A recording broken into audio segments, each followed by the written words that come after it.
All right, everyone. We are just a month away from the start of the fluke season, and I think for the vast majority of you are wishing it started tomorrow.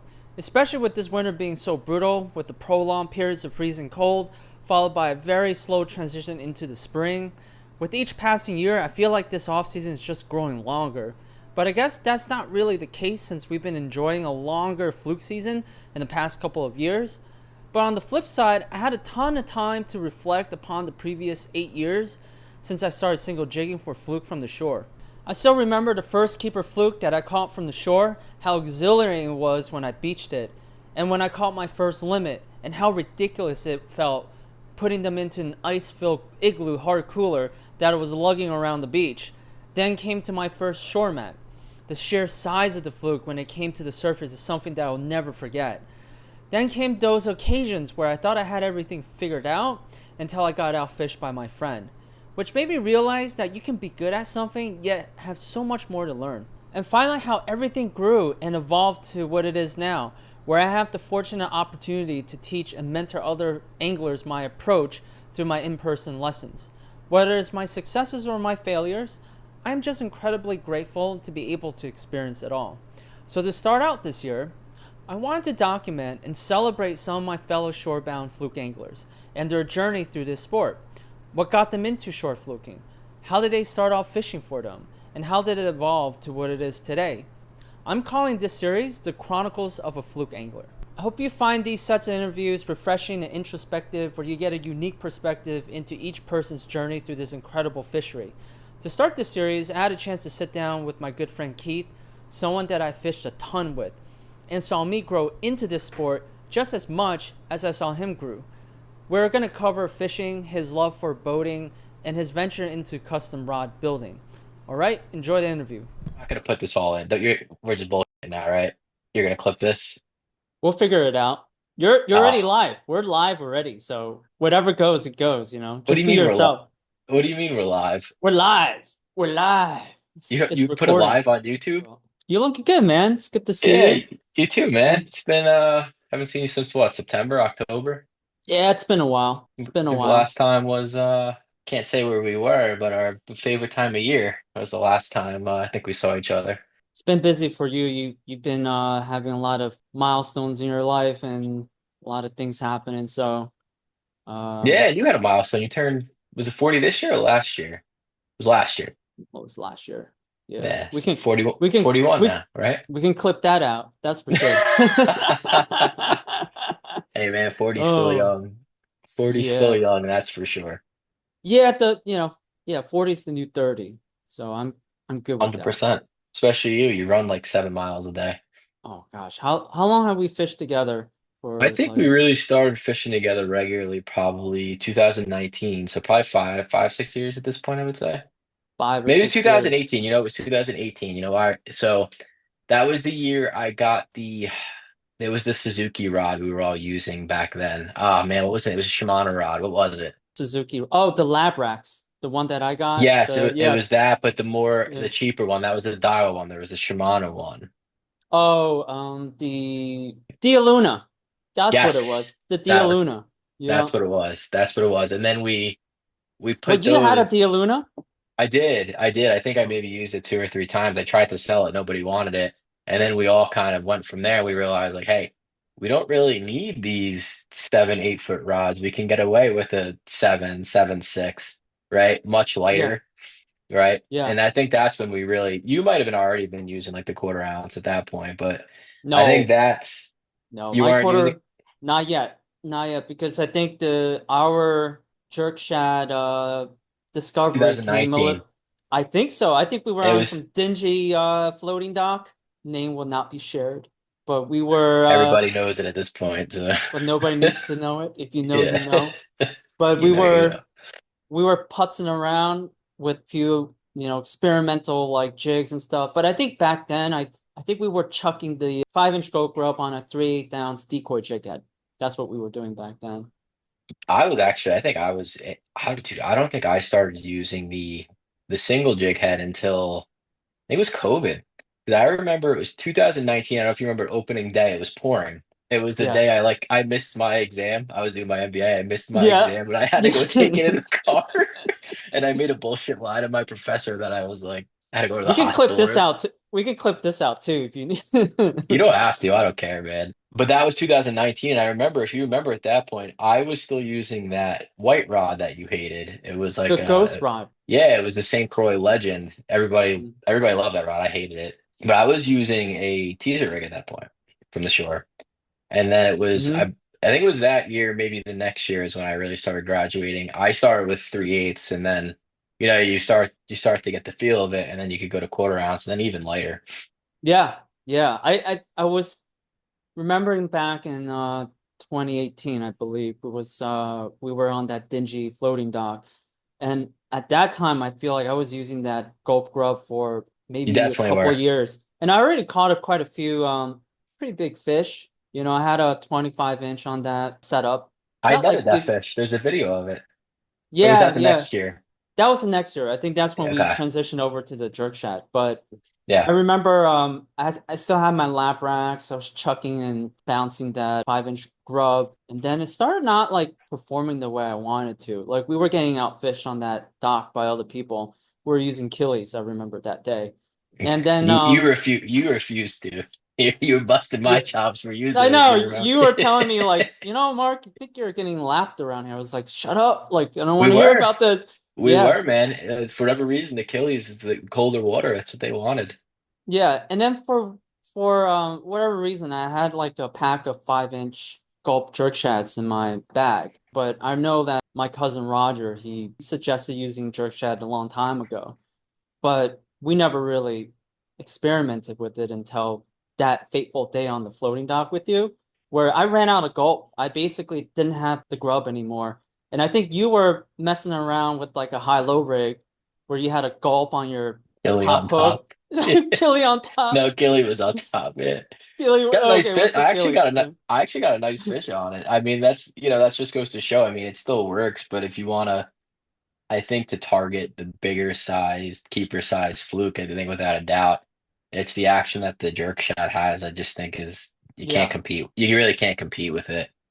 Couldn't because that on that day I switched over for the first time to I using the remember 5-inch jerk shot and then it was like instantaneous like boom, it's like another fluke and I think that was sort of quality, and our and it yeah, was better quality on average, right? Like you're still obviously, of absolutely. course, you're gonna catch the shorts, right? I mean, you see that from sure. You're still going to catch the shorts, but I think on average, it's almost undisputable. The fish are bigger on the single jerk shad. I don't know if Absolutely. it's the slow fall or what it is, but I think you guys have some research videos on it from back in maybe 2, 3 years ago, where you Yeah. experimenting in the pool. I think it was your pool, right? I mean, if we had it all figured out, we would all be catching quad, triple limits, every time we went out. Yeah. So I that's mean, kind of the mystery of fishing, right? You just never know what type of it day you're is gonna have. yep, you never know. And I do think we'll probably learn a little bit more about why Fluke go after this jerk shad or just particular presentations. So tell me about like just a little bit about your first foray into fishing, like who got you into it? What were you targeting? Yeah, so I was about 8 years old. My dad took me on a boat called the Emerald Tide, which I don't know if they changed the boat's name, if it was bought out, if that boat, I know that boat's still not it's not in Atlantic Highlands anymore, but I don't know if the owner sold it. Is the boat actually, the physical boat itself, is it still there? Was it renamed, etc.? But Mhm. first time I went out fluke, it was on a part road, half day trip. I caught a 7.5 pound fluke. Don't remember how many First inches it time. was at the time. First fluke, literally first fluke ever. From there, I was absolutely hooked. Took me until I was 22 years old to beat that fluke. Caught an eight Mm, pounder when I was 22, the year I graduated college. But yeah, man, it got me hooked. I mean, it was almost like a sign from God. Like, it's like what I was meant to do. It's my favorite thing in the world is fluke fishing. I will have to say, like, since we've gotten a boat, well, not me, my dad, since my dad's gotten a boat, definitely gotten into black fishing. Got into striped bass fishing more this year. Maybe want to test the waters with tuna next year, especially the tuna coming more inshore. We have a yeah. 22-foot boat, so can't really go offshore at 22, but some guys do. I just won't. Yeah, it definitely has given me a little bit of an itch and eagerness to see if I could try for some tuna. I like that. I think that fluke that you caught when you were 22, the one that broke your original PB, it was 8 pounds, seven It was pounds. eight. It was Yeah. eight. It was like just under eight. It was like 7/12 or 7/13 or something like that. Yeah, I think I remember that photo a lot. It's on my Venmo. Yeah, It's it's on still, your. I think you were and I'm shirtless. 32. You were Now, shirtless oh, you were nah, okay. You have I was with my dad. So my dad yeah. had like, I don't know, probably like a 20 incher, and just being next to the, I call it 8 pounder. It wasn't quite there. It was close. It just Mm, absolutely dwarfs like an 18, 20 inch fish. Crazy put the them side by difference. side. There's no comparison. And then I've heard tens dwarf eights. I actually don't think I've ever visually seen a 10. Hopefully soon. Really? You No, never seen a like you never been on a party boat where somebody caught a pool fish that had no. 10? No, honestly, dude, I never really did ocean boat fishing. Occasionally I would go out to the Belmar boats. They fish obviously like the wrecks, the rocks and stuff. I would do that occasionally, but I fished mostly the bay party boats. And Got it. it wasn't until we Yeah. got our own boat where we really, focused on ocean fishing, which, kind of my goal now is to, hone my craft with that, find the spots, find the patterns. A little bit of a learning curve, but this year was pretty good. Yeah, I think you Yeah. were fishing on that Misty Morn party Yeah, boat. great boat, great guys. It's Hmm. just, it's more of a bay boat. They find fish, you catch fish for sure. I just feel like, the bigger fish are when you're in August, September, fishing that deeper water, that sticky stuff. That's where the mamas are at. Try to win some pools, you know? Yeah. Yeah, I did win a few. I did win a few back in my day. And then I actually got into kayak fishing from there. And that's when in 2020 I convinced my dad to get a boat, and it's fun. Almost as much as I love fishing, I love boating. It's a lot of fun. But like tell me about you mentioned that you first got into single jigging right around the beginning of 2020, I believe, or 2019. To be honest, it might have been the later half of 2019. We were at a certain dock. We were at a certain dock. Yeah. Yeah, we were at a certain dock, and I was using a 3/8 half ounce, but I was using a grub. And then it was Yeah. 2020 is when I graduated to the jerk shad. What people don't Hmm. realize, and you may not agree with me on this, I actually think the jerk shad's easier to fish than the grub. The grub has more resistance in the water from the tail doing, you know, Yeah. the jerk shad has less resistance. So I think you could actually fish lighter with the jerk shad compared to a grub. Just my opinion. You can go lighter on the jig head. And Yeah. you guys have said it a lot. That fall rate, I think, is huge. I think that slow fall with the jerk shot is what triggers the bite. And you get Hmm. that slow fall by using the lighter jig. That's Heavier right. weight's just going to pound the bottom. The lighter jig flutters down, right? With the current and all that good stuff. Yeah, that's right. Yeah, there's a very big difference between the grub and the jerk shad, and I find myself having a much more fun fishing with the 6-inch jerk shad. It's interesting, and I know you want to probably cover this a little bit later, but I've experimented a bit on the boat. Maybe don't have a large enough sample size, but I think the grubs work a little bit better out in the deep. That's Yeah, interesting. Yeah. yeah, I don't know what it is. Maybe it just mimics the bait fish that are out there, whereas, from the surf and shallower water, they're on crabs, they're on shrimp. Maybe out in the deep, they're on porgy. Maybe they're on whatever else is out there on the wrecks, where maybe the grubs mimic those a little bit better. Who knows? I wish I knew the reason why, but it definitely seems like I said, I don't think I have a large enough sample to say, hey, definitively, but at least in my experience, I think the grubs work better out there. The 6-inch grubs.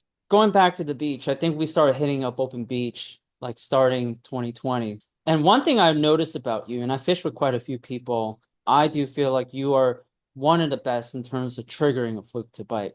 And I noticed that you use different types of techniques and styles out front. I remember fishing next to you, and there were definitely a handful of trips where you were getting more bites than I was, and you were landing some quality fluke out there as well. What do you do like when you're single jigging out there? Like, are there any things that you're paying attention to and changing your cadence or whatever that might be? Yeah, and I have to give you a lot of credit to this because honestly, I learned my kind of technique by watching you, and then I kind of made small adjustments that just worked for myself. I think a big piece of it is you kind of got to find where they're biting, and then you have to cast there. Like, don't waste your time casting into dead water, right? Yeah. Like, if you're getting all the bites at the lip, there's no reason to cast 30, 40, 50 yards out, right? Make that cast if they're right at the lip and keep casting there, keep pounding that. And I also think when you're first starting, like you're trying to find the bite where they're at, I think as you get closer to the lip, I slow my retrieve down personally. You have the wash coming and such. And I Mm, think just those small nuances actually make a huge difference. Yeah, and sometimes it depends on the day too. Like I kind of mess around with different retrieves, right? Like one day I'll do two pops, right? Another day I'll just do a single pop. Some days I'll kind of jiggle it a little bit. Every day you kind of have to experiment. What might work one day may not work the other. Then you just kind of have to feel it out and try it out. You always give me the feedback. The landing percentage for me is the tough part. And that's where we kind of started playing mm, around with rods a little bit, right? When I, built some rods and we prototyped some rods. And what rod can we use that gives you the most forgiveness to be able to land the fish? Tell me more about your rod building, like what got you into it, and then where you kind of launched your own business on the side. I kind of got tired of spending $300 or $400 on rods. And then when you look at the rods that you buy for at the 300 or 400 mark, and this is not all of them, but some of the big names, you're really getting crappy guides. The blankets themselves, so there's a lot of them are pretty good, but the guides themselves are shit. So to that end, I thought, this doesn't seem that hard. You buy the blank, you wrap it, and you put epoxy on it. So I started watching some YouTube videos. I was messing around, probably for a month or two, and I was like, you Mhm. know what? Let me give this a try. And I have to be honest, like, yeah, it's definitely harder than what I thought. The first time, you have to be very precise. You don't want your wraps to overlap. You don't want too many spacings between your wraps. Yeah, I mean, the first one I built like anything, you're not great at it first, but then as you do more and more, I've probably done 100 something. Yeah, I probably built like 100 rods at this point. You get better and better, right? I'm still far away from a pro, but I think what's good about it is you can build the rod to your specific techniques and the way you like to fish. Give you, for an example. I like a thinner handle, and I think you do too.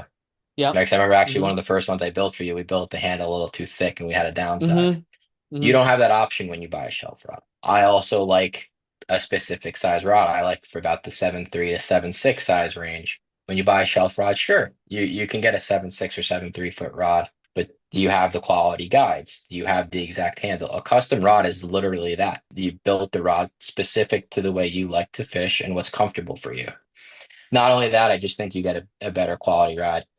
There's very few rods out there you can get, titanium guides with, top-notch blanks, and it's Yeah. custom to the way you like to fish. And I don't think there's a shelf rod that fits exactly the way you like to fish for all applications. So, Very hard to find a rod, and I don't really couldn't find a rod that fit me perfectly. But the one that you built for me, that we prototyped a couple times over the course of a year and a half, we finally found that perfect rod. Tell me about like how you got to building that perfect surf fluke rod. yeah, so I think Yeah. it kind of goes back to my landing percentages. We really wanted to find a rod that had a nice taper, but yet was really sensitive. What we found was the rods that are a little bit more, I guess you would say, slow action, Mhm. they're a little bit more sensitive. So it's hard to find that perfect balance of, fast action and sensitivity. Because sometimes when you have a faster action, you lose some of that sensitivity.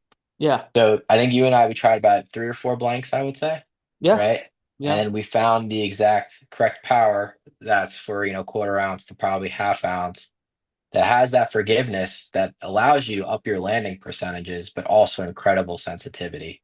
And also just being incredibly light and sensitive, right? Like we put Torzite on, on your setup, and then I have the same setup. It just makes a world of difference. Just like those Torzite, they're more brittle and they're definitely, they break more than say an alkanite guide would.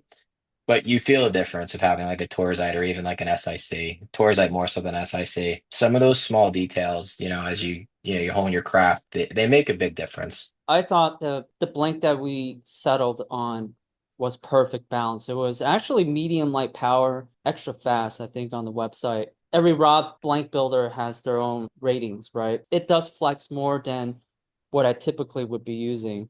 The tip is extra fast as well, which to your point, right? You sacrifice maybe on a little bit of sensitivity, but when you put in the Torzite guides, then you're actually gaining back some of the loss sensitivity on the Yeah, no, tip. Yeah. you definitely do. And I don't know the Yeah. science behind it, but I do know that the Torzite, like I mentioned, the Torzite rods are more brittle than say an alkanite. So I don't know if the material makes it a little more sensitive, but I can tell you it's also from like a friction perspective, the line flows through better a Torzite guide than like say an alkanite. You hit a point that I think I forgot to mention is part of, custom rod too is we all use different reels, right? Yeah. Stella is going to be a little bit heavier than a Yeah, the Vanford's. Vanfords, yeah. Yeah, Vanford's lighter than like say a Stella or a Twin Power, right? The aluminum rails. So when you're building a custom rod, you can put the reel handle, right, according to what reel you use so the rod balances well. You can't do that with a shelf rod. A shelf rod is a one size fits all. Right. And Yeah. I think balance is huge for, you're fishing for 12 hours a day. You want to run a balance as well, right? More comfortable. You'll save some energy jigging. Your muscles won't get as sore. Not, I mean, we fish quarter ounces, but having a light, comfortable rod, I think goes a long way. Yeah, I think the rod that you built for me is just a stepping stone. And right now, it is my primary rod that I use. It's perfectly balanced. I have a Stella and a 3K exist to pair along with it. And I know, little spoiler, I guess, going to the next year, we're experimenting on upgrading that setup. And when we figure out what the next blank will be, we'll have that rod build and we'll do a short video on it. So we'll compare what we have now versus what we have there, but there will be differences between the current rod you built for me and the next ideation of it. Yeah, I'm interested to see the difference. I feel like it's hard to beat the rod that we, I know. this Yeah. was the blank that we, like I said, I think we tested three or four blanks at least, different grips, different tip tops. And we always stay with the Torzite. So it's just gonna be interesting to see. I know this blank is very good. I'm just curious to see if it's, the perfect one. Yeah, exactly. Can we beat what we created? So that'll be Exactly. interesting for sure. Yeah, no, I'm excited too. I'm excited to get back to building. I build in my garage, so right now it's a little cold. You need a little bit warmer weather for the epoxy to cure and stuff. So I always know that you love fishing, obviously, but you really love captaining your boat, right? Like yeah. you love being out on the water. Tell me about like what draws you to the ocean, what draws you to piloting your boat.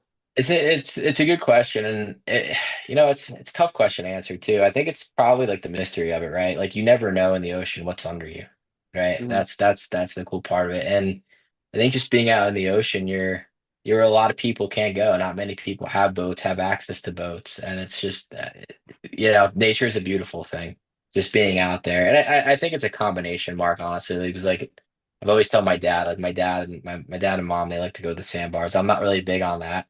I'm a big fishing guy, so I like being out in the ocean fishing. So I think it's a combination. My love for fishing also, kind of catalyzes my love for boats, right? I love being on a boat because I love to fish. But I think with boat for me, it's honestly, finding the fish, right? I'm new to being a captain. Is finding the fish, new spots, new tide phases. Where are they during this tide? Where are they there during that tide? Are they more north during the springtime? Are they more south and deeper as the season goes on? So just figuring out that pattern really is, I think what makes me enjoy the boat. It's hard to really put my finger on what exactly it is. I just, I love it, man. It's calming. It gives you Yeah. peace. Yeah. Not Yeah. always, not when you're going through, the guys that go through the Manasquan Inlet going through the railroad bridge during the Yeah. summer weekend. That's not calming, I'll tell you that. But yeah, once you're out there, Yeah. it's beautiful. You go out there on a nice summer day, catching fish, listen to some music. It's hard to beat. And like I said, I Yeah. think the big thing is it's not many people get to do that, right? There's not many people that live on the coast like we do and get to be able to enjoy our ocean. So I think it's a rare thing that we have. What's your experience like fishing for fluke on a boat versus from land? Like, what are the challenges or advantages you see? Yeah, I would say from land, I think we're kind of at it for the last 3, 4, 5 years. The boat, captaining a boat is new to me, right? I started in 2020, but really started going more and more probably the last 2, 3 years. Like I Mm. said, it's like really just like learning where they are, right? Yeah. In the early season, are they shallower? Are they deeper? It's figuring that out is the challenge. But I do most of my fishing in the ocean. Early season, the bite is in like May and even the early part of June. It's not quite what it would be in, the inshore waters, the rivers and bays and such. Yeah, and then Yeah. you're gonna go for maybe try out some tuna fishing possibly in the near future. I hope so, Yeah. man. Yeah. I hope so. I started looking at these, the Stella like 18Ks, the tuna that are coming in, and to get those guys in, you need like a Stella 18, 20K, 50 wides and such. And you start looking at the price of some of these, Yeah. talking like $1,000 a reel, $400 or $500 for a rod, which I would probably build my own. That would be really rewarding. Catch a 60, 70-inch tuna on your own custom built rod. That would be the dream. That'd be pretty cool. Not only that, I'm a big sushi guy, so You're gonna go through a lot of tuna, just even one, just oh yeah. to You'd have to give a lot of it away, you know. oh yeah, you probably have to give it one Yeah. lot away. Because which Yeah, I for don't even sure. know, like what's a 60-inch, 65-inch tuna, maybe 150 pounds probably. A lot of mercury poisoning, that's for sure, if you're eating all that. Is it really Um, that bad? Is it really what's the rule on that? Are you not supposed to eat tuna? Is it like once a week they say you can? Mercury levels in the fish is like a function of its size. So the bigger the fish, the more mercury it carries. The tuna Interesting. gets a Yeah, go back to your question about the boat. I think that's part of it too. Like, although I've never seen a tuna like, and I know they've been more and more inshore. I even saw a video a couple weeks ago. Bluefin was, breaking the inlet, the Manasquan Yeah. Inlet. So just you never know what you're going to see out there. There's a lot of times we see whales out there, we see dolphins. It's cool, especially when you're getting out there once that sun's starting to come up. It's beautiful. I think it's just the mystery of it and the beauty of it and being out in nature. Maybe just kind of wrap it up. What are your plans in the next year? So anyway, the plans are, yeah, no, to fish as much as possible, as much as my wife and kids will let me. Get better and better at finding fish from the boat and, finding fish from shore too. Because just as much as I love the boat, fishing on the boat, I also love from shore. You can go out for an hour trip, get back in your car and go home. Especially now I'm like 20 minutes from a beach, 15 minutes from a beach. So I can get Yeah. out a lot more compared to I was able to in years past when I was living up north. But yeah, no, definitely looking forward to, trying to test the waters maybe with some tuna. Have a couple buddies that are big time into it, so I could probably bring them along, learn from them. Be coming with me. I would love to fish more on the boat. I think I'm a little bit overly biased to fish on land, but there's a lot to be learned on the boat. Yeah, going to the boat too. The trolling motor made a big difference the last 2, 3 years. Yeah, I know you see a lot of Did. guys on YouTube giving the trolling motor advice.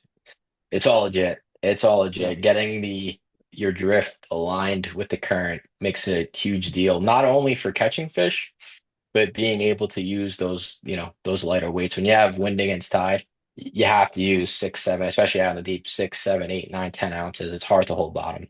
Yeah. Dude, All right, it man. was great, man. Thank you for jumping on.